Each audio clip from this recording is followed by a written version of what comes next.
ሰላም እንደምናችሁ። በመላው አረብ ተሰዳችሁ የምትኖሩ እህት ወንድሞቼ፣ እንዲሁም የዩቱብ ቤተሰቦች በያላችሁበት ሰላማችሁ ይብዛ። ዛሬ እንኳን የመጣሁት ሌላ አዲስ ነገር ይዤ ነው የመጣሁት።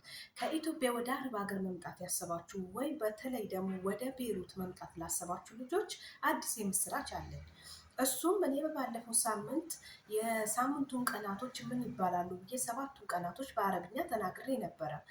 እሱን አረብኛ ሰምታችሁ በትክክል አምስቱን በትክክል ለመለሳችሁልኝ እዛው ኢትዮጵያ አረብ ሀገር ለመምጣት ላሰባችሁ ልጆች ማበረታቻ የሚሆን ሽልማት ተዘጋጅቶላቸዋል። እነሱም በቪዲዮ ገጽ ላይ የተቀመጡ መጽሐፍቶች ናቸው። ከእነሱ ውስጥ አንዱን እዛው ኢትዮጵያ ውስጥ ትሸለማላችሁ። እንደ ማበረታቻ ነው ለእናንተ ማለት ነው። እናም ደግሞ ሰው ሀገር ሄዳችሁ ለመስራት ለቋንቋው ዝግጁ እንደሆናችሁ ራሳችሁን ደግሞ እያዳበራችሁ እንደሆነ ስትሄዱ ሰው ሀገር ላይ እንዳትቸገሩ እንደምትጠቀሙበት እርግጠኛ የምንሆንበት ስለሆነ ማለት ነው። እናንተን ማበረታታት እወዳለሁኝ ለማለት ነው ዛሬ መጣሁት። እናንተም ደግሞ ሌሎቹ የዩቱብ ቤተሰቦች የሚሆን ይህንን ቪዲዮ የደረሳችሁ ሰዎች እኔን አበረታቱኝ፣ ሰብስክራይብ አርጉኝ፣ ላይክ አርጉልኝ፣ ኮመንት አርጉልኝ። ሌሎቹ ደግሞ ከኢትዮጵያ ምንም ቋንቋ ሳያውቁ ለሚወጡ ልጆች ይጠቅማቸዋል። በእርግጥ እኔ የማውቀው ቀለል ያለ አረብኛ ነው፣ ያን ያህል የተጋነነ አይደለም።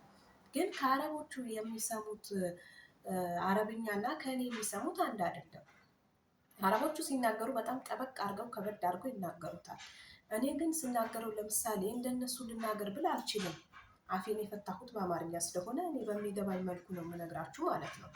እና ከኔ የምሰሙት አረብኛ ከሌላው በተሻለ ይገባችኋል ብዬ አስባለሁ። እሱም ፍላጎቱ ኖራችሁ በትኩረት ከተከታተላችሁ። ቋንቋ ይጠቅማል፣ መግባቢያ ነው፣ ይጠቅማችኋል። ከሀገር ስትወጡ አትደናበሩ። ይሄ ማለት ምን ማለት ነው አትሉ። እና በአሁኑ ሰዓት ሁሉም ሰው ደግሞ የስልክ ተጠቃሚ ነው። ከበፊት ይሻላል። እኛ መጀመሪያ ወደ አረብ ሀገር ስንመጣ እንደዚህ የሚያግዘን ነገር አልነበረም። የቴክኖሎጂ እጥረት ነበር ማለት ነው። አሁን ኢትዮጵያ ደግሞ ተሻሽላለች። ስለዚህ ይህንን ቪዲዮ እንዲደርስልኝ ለሌሎቹ የእድሉ ተጠቃሚ እንዲሆኑ ሰብስክራይብ እና ሼር እያደረጋችሁ እንድትተባበሩኝ ስል በአክብሮት እጠይቃለሁ። እና ይህንን ቪዲዮ ደግሞ ለሌሎች ከኢትዮጵያ ሳይወጡ ከደረሳቸው የኔን አረብኛ በቀላሉ እያዳመጡኝ ከሆነ ተጠቃሚ ይሆናሉ። ጉዳት የለውም ጥቅም ከሆነ እንጂ ማለት ነው። ይሄንን ደግሞ አበረታቱን ልላችሁ እወዳለሁ። ዛሬ መጣሁት ይሄንን ብቻ ልላችሁ ነው እና ሌላ በአዲስ ስራ መምጣቴን ለማሳወቅ ነው። በየሳምንቱ ጥያቄና መልስ አዘጋጃለሁ ወይ ላይቭ ላይ በመግባት አዘጋጃለሁ። ላይቭ ላይ ደግሞ ያው ያለሁበትም ሁኔታ ብዙ ስለማይመቸኝ አንዳንድ ቪዲዮ ለምሳሌ በዚህ ሳምንት የሰራሁት አረብኛ በሚቀጥለው ሳምንት ጥያቄ አቀርባለሁ። ወይ ደግሞ በመጀመሪያው ሳምንት የሰራሁት አረብኛ በመጨረሻው ሳምንት ጥያቄና መልስ በሳምንት ቅዳሜ አቀርብላችኋለሁ። ከጠየቅኳችሁ ጥያቄዎች አምስቱን በትክክል ለመለሰልኝ መጽሐፍ እንሸልማለን ማለት ነው።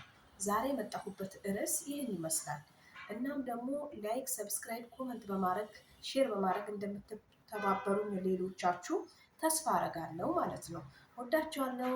ባይ ባይ።